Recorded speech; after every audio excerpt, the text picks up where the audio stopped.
Here we go, another recording, CockoftheWalkPodcast. Here with Shaun and Brendan. Let's do it. Here walking on. Maybe there's a car that's going to drive by, maybe not. You never know. Oh, there's some sounds. Talking about what we were just talking about. All right. I think, just getting right into it, one of my biggest downers right now, one of the things that holds me back from finding joy is that I can't find a job. Yeah.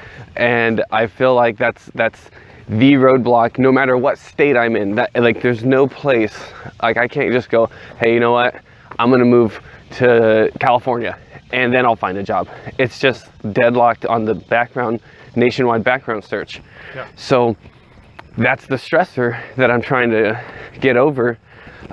There's other stressors, but right now, because of the obligations, that's the one that's hard. And I rattle my brain of what job can I get right now, given my circumstances, what can I get? And see, that's what I kind of brought to you before. Yeah. We have a little quick conversation before we start walking here, but anyway, what I was bringing to you is, play to your strengths. What are you good at? I can do music decently. Yeah. I don't know if I have the training to go, here's my certification in music theory, but I can teach someone per song, like, what song do you want to learn on bass? Yeah. That song goes like this. What song do you want to learn on drums? Oh, it goes like this. You know what I mean? Like, yeah. So again, your strength is teaching, instruction, yeah. Showing pedagogy, pedagogy, and then fitness. Yeah. So again, where I was just brainstorming at work, where would you fit in? And music shops, definitely. I mean, I don't know if you can get paid to do like online instruction. Hey, I'll do a Zoom call with you. For anybody interested. Zoom call, dude, if I could, Zoom like calls for the masses, like, everyone mute your mics, this is what we're doing, this is how to do it, everyone, all right, let me know if you have a question, like. Yeah, or even like music instruction over Zoom, especially, with the distancing and whatnot. Music instruction over Zoom. And now, how do I get started on that? Is that a Craigslist thing? There's got to be a better way than Craigslist, because you tell me and then I'll break down Craigslist for you. It'll take a little bit of, investigation and looking up how to do it. But you want to hear some short stories real quick? Knock them out. Okay, dude. Craigslist is, for some reason, infested with perverts and sickos and sex. Okay, so I was looking for a room and I was just simply putting in, like, room to rent this area, right? I think you told me about this, but yeah. It's and then all that would pop up that was like right in the forefront was pictures of women, and it would be, and so I'm like, why looking for roommates? Yeah, why is it just a picture of a woman?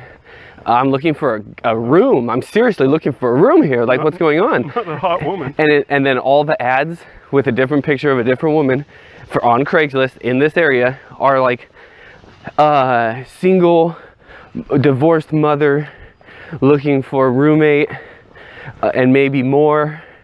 The rent is like $300, $400, so you're like, all utilities paid, and it leaves the impression like, if you get this room, we're gonna get drunk and high and I'm gonna suck your dick. And you're like, no, I want a room. I'm trying to, like, so I'm sitting there like contacting these places and they're like, hey, you still need a room?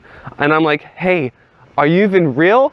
Like, this isn't real. And they're like, all you have to do is give me your credit card number and we'll run an application. It's like $5. I'm like, I'll pay you $5 after you show me the room.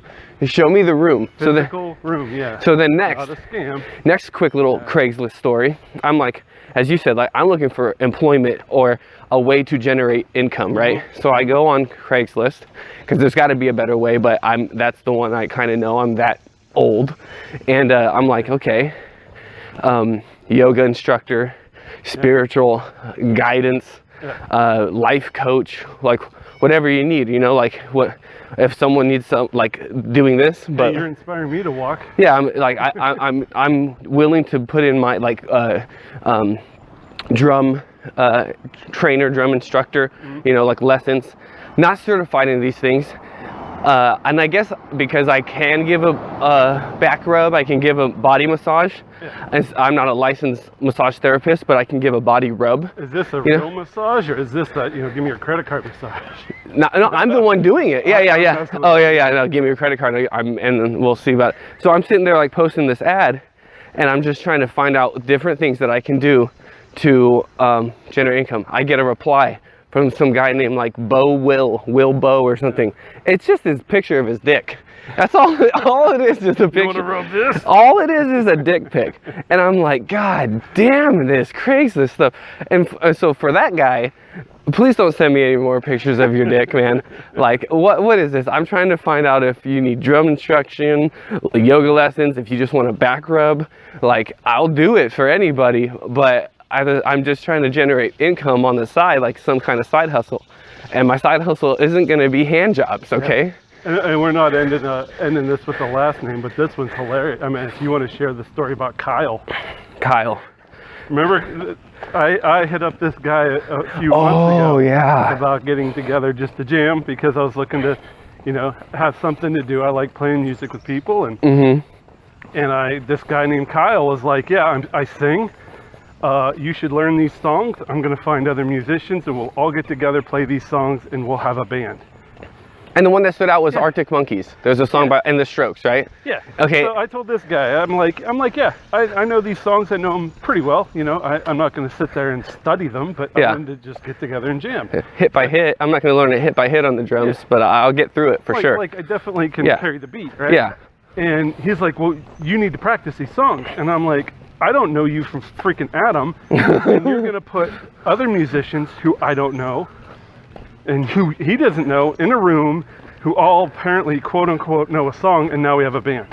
That was his theory. And I told him, dude, this isn't how bands are made. You have to have chemistry, you have to know people, you have to get along, you have to have styles that you like. Yeah, I can learn how to play, a Jimmy Buffett song. That doesn't mean I like it. Yeah. I can learn it, you know what I mean? And that was my argument with this guy. We went back and forth for maybe a month, and we never got together. For the text you showed me, it looked like he was like, okay, seriously, man, you need to come to this place because I'm going to rent a studio and I'm going to have the drums here and you need to show up and know the songs. Pretty serious. Yeah. And I'm like, okay, I'm willing to invest enough effort I know these 5 songs that you want to play. I don't know them hit for hit, but I can definitely get through them. And then apparently he had a bass player that flaked out that wasn't going to make it. And he got frustrated and took it out on me and took it out on the whole situation, just like, nobody's taking this serious. And I'm like, dude, you sing. You know what you have to bring? You have to bring a mic. You bring a mic and you start going ba ba ba ba ba ba ba ba ba, like whatever the song says, right? I haven't heard him sing. He hasn't heard me play drums. So it's like, how good can you be? But anyway, it was funny. And there was just this huge falling out, never got set up, and I said, okay, screw you, Kyle. Was that almost a year ago, would you say? Or pretty close to a year ago now, yeah. I was like, okay, Kyle, this isn't going to work the way you want it to, I'm out. Correct. I meant no hard feelings, blah, blah, blah, whatever, but you're kind of an idiot. Which was funny because last month, I was sitting there trying to figure out something to pass the time and try to get back into music, and I ran into this guy that I met on Craigslist, and he wanted me to learn an Arctic Monkey song and a Strokes song, and I was like, I could do that on bass. Let me just look at the song. I like the songs. Let's get him down. And he was like, I'm going to rent a studio, and I met with a lot of flakes, and I was telling him like, well, I got a buddy, me and my buddy Shaun, where we can kind of come together, so you might be able to get like a drummer and a bassist, in this mix. And then I was talking to you about it, and you're like, oh, I don't want to pack up the kid. I don't really lug and drive all the way to where? I think he's like in Murfreesboro or something, like an hour and a half drive. Yeah, and I'm like, no, yeah, that makes sense. I mean, we could just do it in the garage on our spare time. So I'm like trying to tell him like, I don't think this is gonna work out for at least my buddy. He's like, do you still want to jam? I was like, same kind of concept. I don't want to just throw a whole bunch of people in a room and just have them jam.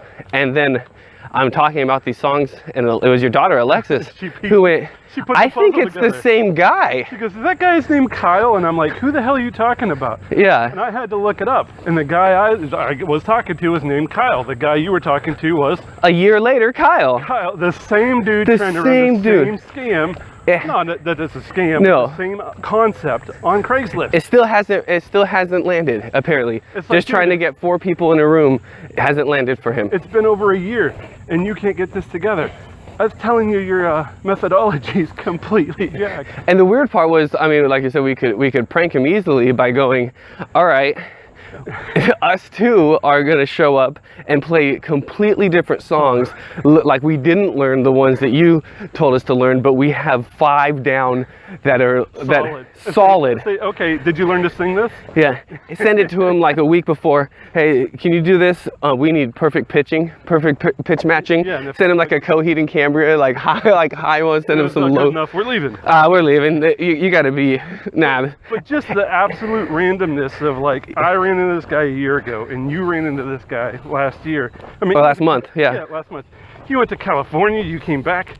I mean, he's still got the same ad up. He's still doing his thing. So that's where you talk about small world, right? Yeah, Craigslist, right? Craigslist is full of maybe the same.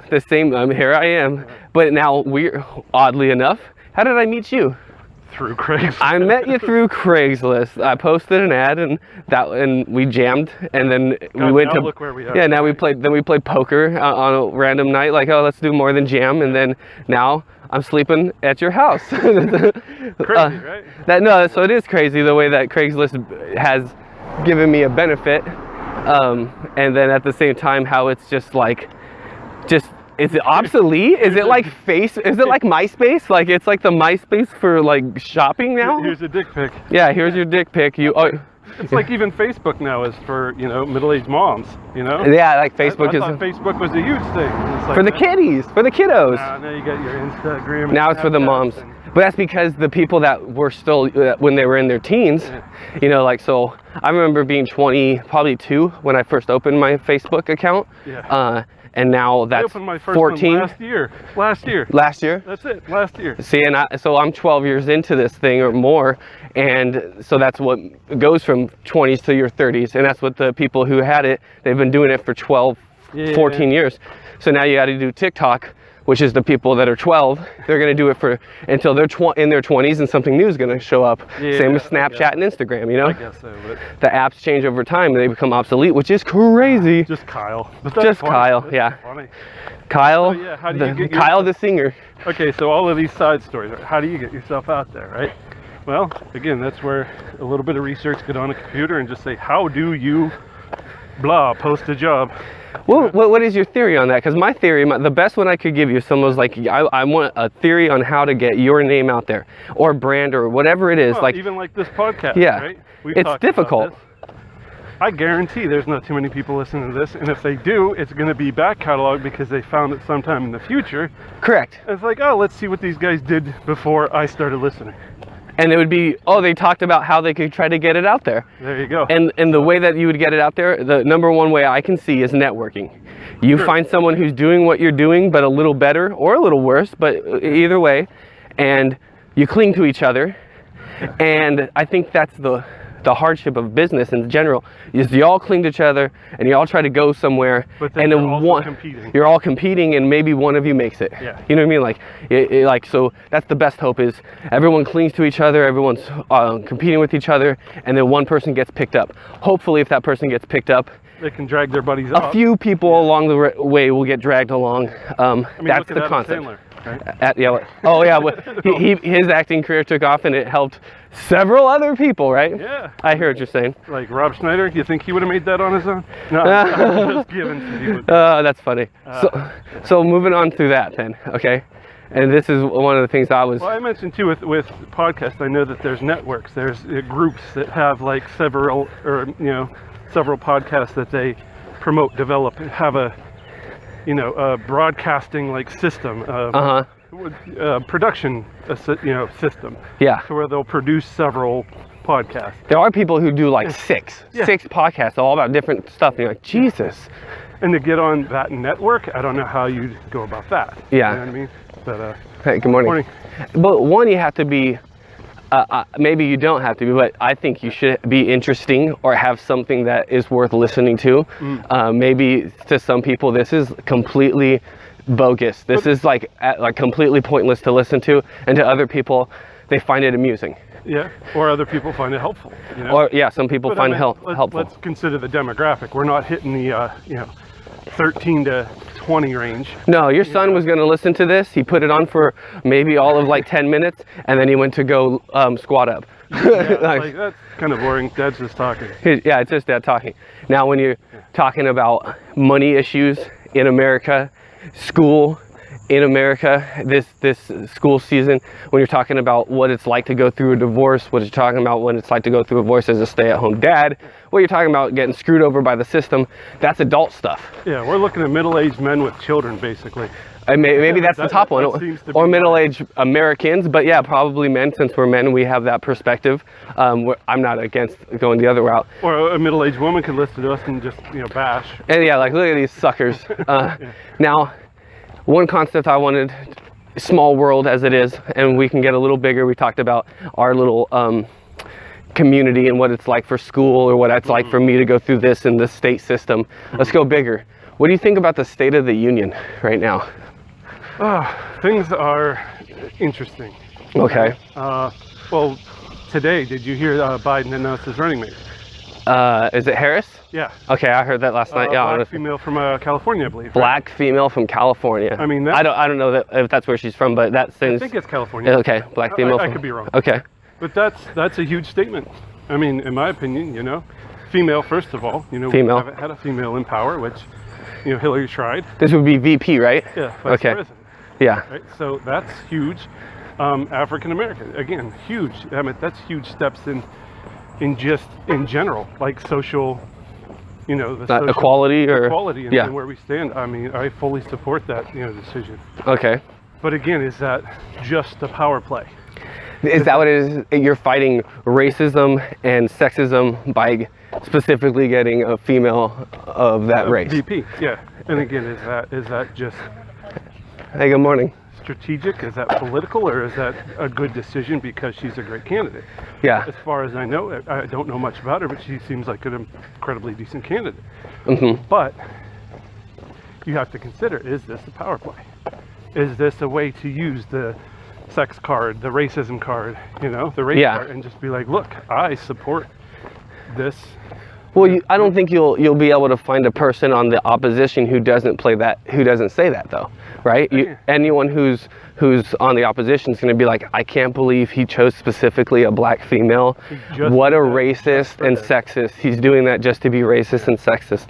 And you're like, wait, time out. Well, I mean, so you're making isn't this progress? It is progress. Yeah, so you can't progress without actually being bashed, right? Exactly. Okay, so that's the State of the Union, and as far as and then you have the president currently that's going to be like, if he doesn't win, he's going to call foul, and if he does win, he's going to praise how the system works.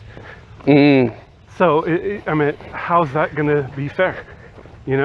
He has both bases covered on the sense that if I lose, it's because this whole thing's rigged, and if I win, it's because, boy, I do a good job. I do a good job, and I have the support of all of the American people. Look how amazing I am. Now, is that even is that just smart? Is that just smart to say that? Like, if you're gonna lose at anything, if my marriage didn't work out, if your job isn't well, it's because the system sucks. You know what it reminds me of? And if it does work out, it's because, God, I'm a good husband and you're a good employee. You know what it reminds me of? What? Heads I win, tails you lose. Let's flip. Yeah. And you hope the other person doesn't notice what you said. You can't win. Yeah. Right? The opposition can't win. So that's what that reminds me of. State of the Union. Again. How do you think things are going to be, and let's go different increments of time, by the end of the year, December, after the election's over then? Well, okay. Morale and tensions. Well, here's the thing. I think our biggest concern right now is a national health concern.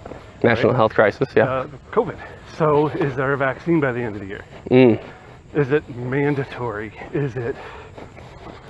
Because will I get the masks off? Because the mask is a huge deal. So if you think if there's a vaccine, people can finally go, no masks, and I can do what I want because I'm sick of these. No, I don't have to be told what to do. But then, okay, go anti-vaxxers. Right? Not just vaccines for your kids. Now it's I don't want any vaccine, so I'm not going to get a COVID vaccine. Because there's a computer chip that tracks all your. Have you seen that? Yeah. Conspiracy, Conspiracy, right? Okay. So then you still have people who are going to refuse to protect. Against the grain people. Yeah, people that are going to refuse to protect other people. Yeah. Just like, that's how I consider someone who's not going to wear a mask. You're refusing to be considerate of other people. Well, when I was working in retail, there was a sale because there was the no tax thing, and a couple walked in. Is clear, like we have the big poster board, we have pieces of paper that say, in order to enter this establishment, you must wear a mask, right? They walk in no mask, and it's my job over there, and after I figure out the policy, to go up to them and say, hey, excuse me, our policy is that you have a mask on in the store. Do you mind putting on a mask? And real quick, no, if you don't have a mask, that's we do sell them. I can show you the section of masks that you can pick from if you'd like to purchase a mask. Are you gonna kick us out? Listen, and I'm sitting here like this is my first, I can't believe this is happening, but like paid a shit wage to sit here and have this argument with people who just, you saw the signs walking in, what are you doing, kind of thing. But I was like, my resolve was, I'm not looking to start a scene. I don't think I'm gonna start a scene with you, to be honest.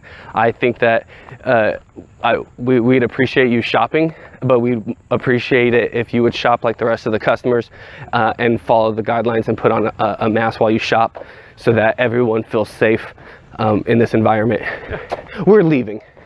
So what? So you were hoping I'd kick you out, and now that you're like, find out that you're just gonna leave? I'm like, that's fine if that's what you want to do. We're not gonna buy anything. It's not my store, first of all, but at the same time, like, look around, everyone else has a mask. If you give a mouse a cookie, everyone's just gonna start taking off their mask, kind of thing. Yeah. So I kind of sat there, watched them for a while. They grabbed something off the shelf that they wanted. They waited in line, no mask, bought it, no mask, walked out, no mask. So they got theirs, is what I think they do. Yeah. Now, are these people doing this on purpose? Like, let's go into this store that we want to go into anyway, but let's go in and no mask it so that if someone says something, we'll go viral. I've attempted to wrap my head around the entire, like, I don't want to wear a mask statement. I can't find a legitimate, logical argument to not wear one. Yeah. I legitimately can't figure out one. Even if you say I have a medical condition and I can't breathe with a mask on, it's a 1-inch piece of cloth. It's not inch. It's a thin piece of cloth that you're trying to breathe through. What about just, well, I want to wear a bathing suit everywhere I go, or just at least not pants. Again, like, like that kind of concept, like, hey, I don't like pants. But okay. You can't see my dong, but I am wearing just a Speedo. Yeah, but your statement of, like, you have a sign on your store. Yeah. No shoes, no shirt, no service. Correct. We adhere to that. Correct. We'll have to put on a shirt to go in a store. You don't go in there going, my doctor told me I can't wear shoes because I got an ingrown toe now, or you know what I mean? Like, yeah, you're not going to argue and fight with me over no shoes, no shirt. No. But is that the tensions then? So do you see tensions being not simmering down this year? They're just going to kind of keep going up, especially since it's an election year. Again, let's say a vaccine is available. Okay. Okay, and not that I don't think it should ever become mandatory. Okay. So let's say it becomes available, right? I think the concern drops significantly. Okay, because you can go get a vaccine. You assume at some point that everybody's been vaccinated. And how much is this vaccine? Is it free or is it $1,000? I've heard different things. I think right now there was a thing on Moderna who's developing, and from what I understood, they were trying to get it to be like $15 a shot. And you need one. And well, apparently you need one per season. Yeah, unless it's like the flu or something along those lines. But they also said, again, this is the report I heard on NPR. It was that they were interested in making a profit. Like they're not. Yeah. They're going. I mean, because they're a company that's designed to make profit. That while the epidemic is in full swing, they'll make it cheaper than what it is costing them to make. Then I guess if there's a second, like another season, that they may jack up the price to make a profit off it. That's wild too, but that's the country we live in, and Capitalism. that's the biggest stressor in my life right now is how to turn a profit with the skills I have, and that's what they're going to do. They're going to turn it. I don't know. I just think state of the nation, vaccines available. People are already tired and exhausted of lockdowns and regulations and stipulations. Whether or not you get one, you're going to assume that someone else has got one, and I'm protected now. And people will attempt to resume normal life. Wow. That's my thought. Yeah. And vaccine, boom, everything. I can see that happening for sure. Yeah. I can see the tensions getting higher, like things getting more tense as we get to November, and then in December, which is like the time frame we're talking about, things being super like, it was rigged, or 4 more years, like like whatever the results are, more tensions, because there's a lot of people who don't want 4 more years, but there's no telling what they'll do if 4 more years is what happens. And there's a lot of people who will truly believe it was rigged, and that the last 4 years didn't count because of all the BS that happened, like kind of like, you didn't give him a fair shot. So it's almost like a lose-lose, like you said. Well, here's the thing, right? Trump was in the middle of an impeachment trial. Oh, COVID. Wait, let's focus on COVID. Yeah. Like every time something negative came up with Trump, it was a diversion. Let's focus on this. Let's look over here. Let's do this. Let's check this out. Oh, embargoes on this.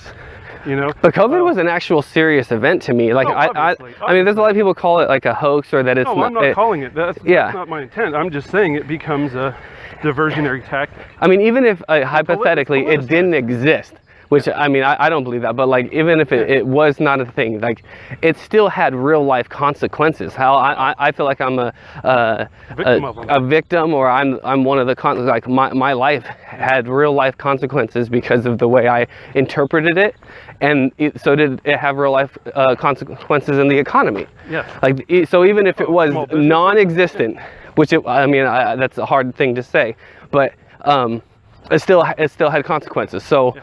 That, and then now you put in, well, it's not non-existence, those are consequences were real, and that's what happens when people react to it, and that's what happens when things get shut down.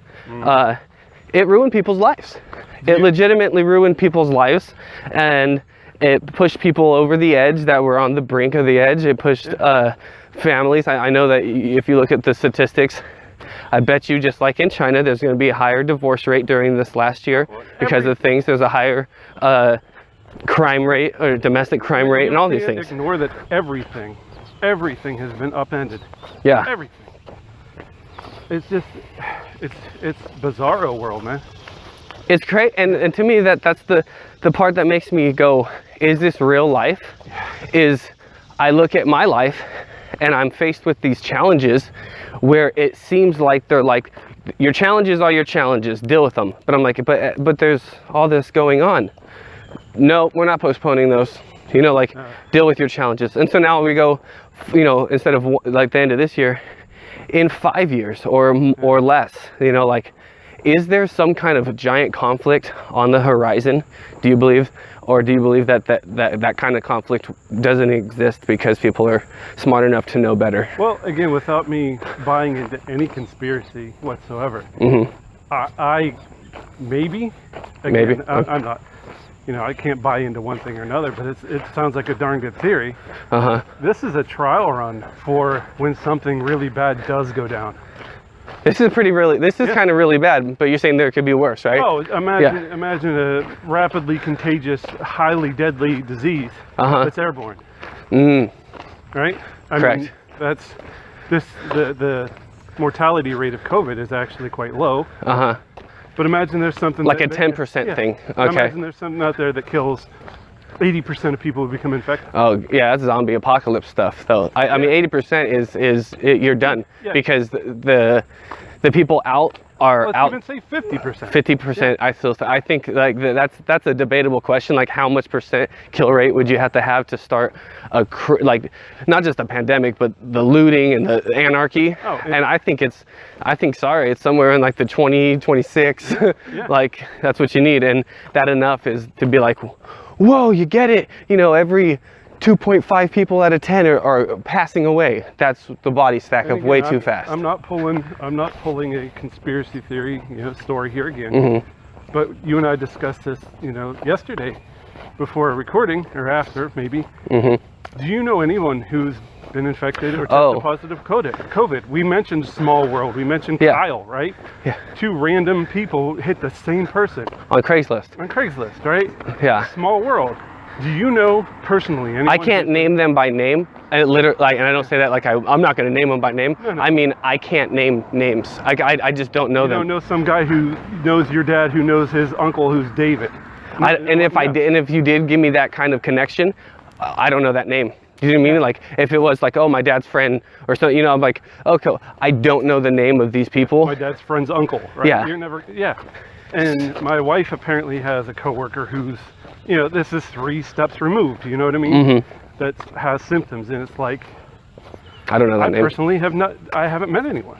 So am I not saying it's real? I'm not saying that at all. I'm just saying, as severe as this potentially is, or it presents,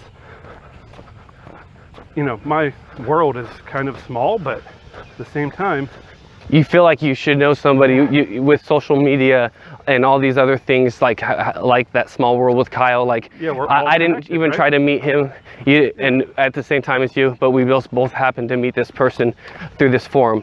How come on, any of my social media outlets, there's no like, sorry guys, I just wanted to let you know that my brother just died of COVID. So I haven't seen any posts like that. No. Yeah. That directly were related. And I'm not saying they don't exist, because that'd be bashing, people who have lost. Because I've heard a story of a kid who lost both parents, and he's like 16 or so, like he's still in high school age, and it's like, I don't want to bash that. If that's true, and I have no reason to believe it's not. It goes out for everybody who's been affected, Just because I don't know about it doesn't mean it didn't happen. Yeah, just because that's what I'm saying. No, I'm not toting any conspiracy. Because in the same line of what we just said, I also don't know anybody who died or was in the building of and survived in 9/11. True. I have no. Now, I doesn't mean I doubt that happened. You know what I mean? Exactly. So it's just proximity. I don't know anybody in that circle of affected. Yeah, whatever. That's been affected in that way. Yeah. So, and so I guess my concept in my life is things are really weird. I wake up and I guess I'm doing something simple but challenging for me. I'm trying to find a job. Yeah. Now we have a huge unemployment rate. So maybe that's simple but challenging for me is because it's challenging. Everyone's going to want a job, and we're headed for everyone. Yeah, not just you and just your situation. You would think that they'd be out there if they're available, and it's not that I haven't landed one or put in multiple applications. I'm getting denied off of the background check, as what I'm thinking, and so the jobs are out there, and I just can't get one, is what it might seem like. That sucks. And see, this is one thing I went through when I was job searching. Applying online seems like a piece of garbage. Yeah. It seems like an absolute horrible way to get a job. And then you have it's all who you know and how you know people and your connections and make connections and get on LinkedIn and learn, meet people through there and put all your professional avenues. And it's like, why? Because it still won't produce any results. I mean, I wasted a lot of time applying to thousands of jobs. Just like I'm sure you're doing, you apply, and you never get a response. They try to make it like one click away from applying, and you're like, okay, you set up your account. But I've never had my inbox so packed with like, it's almost spam, but it doesn't go to spam. It's like, here's a new job listing you might like. I can't get that job. I've already gone through that whole like field. You know what I mean? Like that whole field's denying me. Like, get out of here. Like, can you stop sending? Can I unsubscribe? And then you do that, and they still pop up. It's like, okay. Dude, I still get it's just a way for them to get your info. 4 years later. 4 years later. From applying for multiple jobs. I still get stuff from Pennsylvania. I've been living here 3 years. 3.5 almost, Still get job offers in Pennsylvania. Not offers, but look at this job. Yeah, openings. Like, here's an opening, here's an opening, just so you know. I've unsubscribed from the Pennsylvania mailing list probably 40 times now. It's so weird that that's happening. It almost made me want to start a whole new email account just so I can start fresh, so I don't have to sort through all this stuff. Every day. Yeah. But at the same time, I take it serious. As crappy as looking for a job online might be, here I am, like, please, please, please, let me find something. You still try, and it's like, why are you, insanity, right? Doing the same thing over and over again, expecting a different result. And that's where I'm at. That's the crazy part. Like, if that is what insanity is, here I am for months trying, because they say, not because of that concept, but they say, you have a 99% fail rate. So all you need is that 1%. That what you apply for 100, you might get 1. And I feel like my rate's not that because of the situation. Yeah. So, and if it's not 1, then what is it? That means you're never going to get 1, Even if it was 1, that means you apply for 1,000, and then you finally, if you build up to actually got 1. But this again is kind of where the who you know and what you know. And that's why I was attempting to give you a hand, somebody in this system and try to get a job here. That didn't work. Yeah, the fact that didn't work showed me and really revealed to me my situation in a new light, because it's kind of dire. They send you, the background, and they send you what's going on, and you were essentially hired. Yeah, they did hire. They said they sent an offer of employment, and as the process was going on, they had to retract that offer. And that was, to me, like one of the, I guess what you could call nails in the coffin, when I was like, here I am, I have a reference you, I have 2 other job references that they contacted and they verified. So I was having my prior employment verified. I took the piss test, passed the piss test for whatever, they're checking, meth and weed and all that. So I passed that. I passed the interview. I actually went to an interview. I did all that stuff. I was talking to these people about a legitimate, like, here date. And then all of a sudden it was like, never mind. And I can only, the only thing that came up between point A and point B was that we're worried about your pending felony charge. And I'm sitting there going, well, one, it's not a conviction. I don't think I understand you guys have a policy, but I'm trying to say that does not represent me. And from what I've been told, that it won't be like this, this time next year. This would be something that shouldn't be a determining factor because it says pending, but it is. It was, and here. Yeah, they looked at it like it didn't say pending. They literally took off the pending and then made an assessment to me. That's how I felt. They went, okay, pending, felony. Let's take off pending and go, guy has a felony. Okay, move on. Well, you know what I mean? Like, that's what it seemed like. So this is, again, I'm, no expert in any field really, but my next suggestion is, right, so you're trying the online thing, and that's basically garbage. It's worthless. You tried the who you know thing, that didn't work, so it's what you know, right? It's what I know. And my idea of what you know is, again, maybe setting up something online, maybe going into a physical store, like a music store, like a gym, and being like, look, I want to instruct here. Yeah. What's it gonna take? I like to do kickboxing. I like to do yoga. I like to do drum lessons. I like to do, like, what's it take to actually get on board? Yeah. So, and so those aren't my clients, they're the store's clients, and I take a cut of whatever they're charging. And that would be that would be something I would enjoy. At least right now, a place to my strength. It'd be something that if it did produce income would be a blessing, right? That'd be a benefit to me. And it wouldn't be like, oh, you took some random job that you drag your feet into work every day. Or you go out in 90% humidity and busk. See, that's an option that I'm seriously considering. Is can I mean, yes, the freaking temperature, the degrees, the weather is not. It's basically begging with an instrument. Yes, rather than having a sign that says anything helps, God bless. I have a sign that says, like, whatever, support a musician. Support local musicians that have been affected by COVID. God bless. And if that doesn't work, which it can seriously not work, because people are like, I'm not gonna, who carries cash? Anymore, I have to open a Venmo just to have that kind of be more successful, here's my Venmo, we need $5.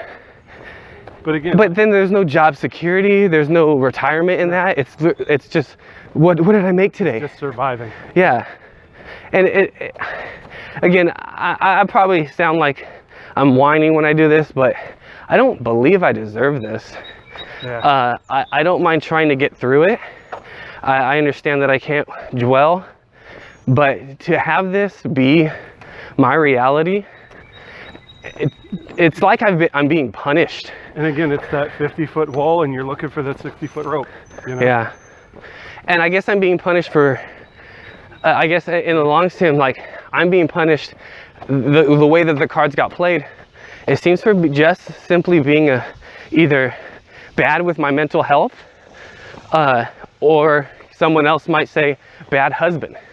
Yeah. And I feel like this is a huge punishment for being either not addressing my mental health because I didn't feel I could, like I felt like my hands were tied and not being able to, or being a bad husband.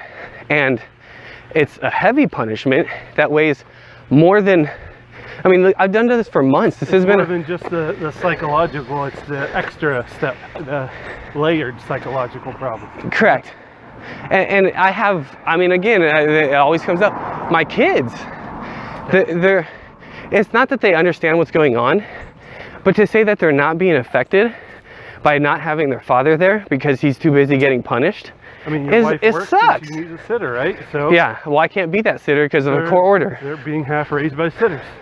Yes. Or family, or whoever's Sitters. Well, they're being fatherless. They're fatherless. Yeah. They see their father on a Zoom call, and that's supposed to be like, you're lucky you get that. And I'm like, maybe I'm lucky, but what about them? Yeah. They're not lucky that they get that. They deserve more. Yeah. They don't deserve to even have a single ounce of punishment. And then the arguments, well, they're safer without you. Yeah. And the evidence doesn't support that. If anything, it's that's what kept me going. That's what kept me going, was making sure my kids were safe, Yeah. making sure my kids did have comfort. And to argue I'm bad for my kids, that's a slap in the face. Yeah. And it was done. You know, it's just sad. But I wanted to bring this up because I noticed this. As I know what kind of husband I was, Yeah. and I see what kind of, I don't know what's in your mind, but I see what kind of husband you are. Okay. And a husband like you, I can understand how a husband like you would have a sound marriage. Right. You go into your house, you hug and you kiss, and you get hugs and you get kisses. There might be some things you need to talk about how the household needs to be structured real quick, but there's so much love as soon as you open the door, and your wife, and you talk about your expectations. You each show a lot of respect for each other. We communicate, but we also argue. I mean, yeah. it's So any if I relationship. was I'm not you, but if I was a husband like you, I could see how my marriage would have been better. And that's one of the things I've learned from you is this is what it looks like to have a good, like for someone to have a good husband, or what a good husband does for his family, Well, right? I appreciate that, and I did kind of bring that up before too, with having, you know, the neighborhood kids at my house. I try to be a role model. Yes. I mean, I'm not even attempting to be a role model. This is how it is, you know, and I'm glad that at least provides some type of example for you. I mean, I'm not trying to mentor you or father you. For maybe for my next marriage, but even though I really don't want to get married again, Yeah. I just see what you do for your family and how your family reacts, and I notice a lot of love and understanding and respect. And then on the same side of this, there's your wife. I see you as an impartial judge, and you can see it from both sides. I mean, there's things I know my wife just rolls over on. It's like, that's how he is. I'm just going to have to deal with it. And there's a lot of stuff I roll over on, and I know you hear from me about that, you know? Mm-hmm. It's like, oh, well, that's how it's going to be today. But then, so that's the next part. Your wife is a good wife as well, from what I see. Yeah. I think you guys, maybe it's the way you both interact, like peanut butter and jelly. That's why it's such a good combination. Yeah. Maybe she's just specifically a good wife for your situation. But in general, what I see is she makes it work. And she doesn't, she speaks her piece, and she gets things done her ways the majority of the time. but she doesn't hold on to the times that she doesn't get things her way. Yeah. And she's always working for a goal, and she is respectful to you, even if she's wanting something out of you. And I think that she's a good wife. I think that that's what I've seen both examples. I've seen what it looks like to be a good husband and what it looks like to have a good wife. So now you know what to expect. I guess that's, you know, and I'm not saying that I didn't have that. You need a woman to cook you dinner every night, buddy. No, because our roles were reversed. But yeah, you know, like maybe it's cooking. Maybe that is true when they say a way to a man's heart is through his stomach. Yeah. But I think it's more. I mean, the cooking is good. Like she does have good meals. She takes care of so much more than just cooking. Yeah, it's the interaction. It's the communication. I'm not reducing my wife to she cooks. Yeah. No. You know, no. I know you're not. It's just a perk. It's the interaction that I'm noticing. Going, wow, and that's what I wish I could go. This is the type of interaction I should have been having. And there was just so much frustration on both sides. I remember a situation, not specifically, but you're like, man, I wouldn't have taken that. And I look at you and go, oh, that's just the way it is. You know, and you're like, so maybe that was a moment that you know, at least absorbed something like, what would have been the effect of me fighting back or yelling or arguing? It would have been a rough day the rest of the day. Or you just roll over on something and you're like, okay, well, whatever. Yeah. I didn't get my way today. Whatever. And that's something I'm learning right now. You're not always going to get your way, I guess. And there's things with my wife. I know she doesn't get her way sometimes, you know, and she just rolls over to it. It's mutual. It's definitely mutual. It's a compromise. I'm not saying. I guess that's what I'm realizing. Yeah. Holy crap! Marriages have to have compromise. They don't have to just be like you win and I'll be resentful for your winning, and then I'll win and you'll be resentful for me winning, and then we'll just both resent each other over time. Yeah. I get you. That's a harsh learn, but I'm glad I learned that lesson, and I'm learning it more and more every day. So I think one of the big lessons is just learn to let shit go too. Yeah. Because you know, but not the whole relationship. No, if you care enough, they'll be there the next day. Right. If they care enough, they'll still be there, right? Well, those are our lessons for today. That's the Cock of the Walk talk. Go ahead and do your sign off. All right, yeah. If you're gonna go fast, go alone. If you're gonna go far, go together. Thanks again for listening. Thanks for listening. Hopefully this gets out there somewhere, somehow. Please listen. Please listen and share. Hey, this is Brendan from Cock of the Walk Podcast. If you like what you heard, you can support us just by sharing the link. That's the most important thing, is to get the word out. If you want to go beyond that, you can do donations. You can become a member and subscribe, or you can even buy some merch. You can find us at www.halfmoonday.com. We are a Half Moon Day LLC production. You can also reach us directly with comments, questions, or topics you want us to discuss at cockofthewalkpodcast@gmail.com or cockofthewalkpodcast@aol.com. We also have a Facebook, and you can find us on YouTube under the Half Moon Day page. On behalf of myself and Shaun, thank you very much for tuning in. We know there's a lot of podcasts out there, and we appreciate your time. Have a good day.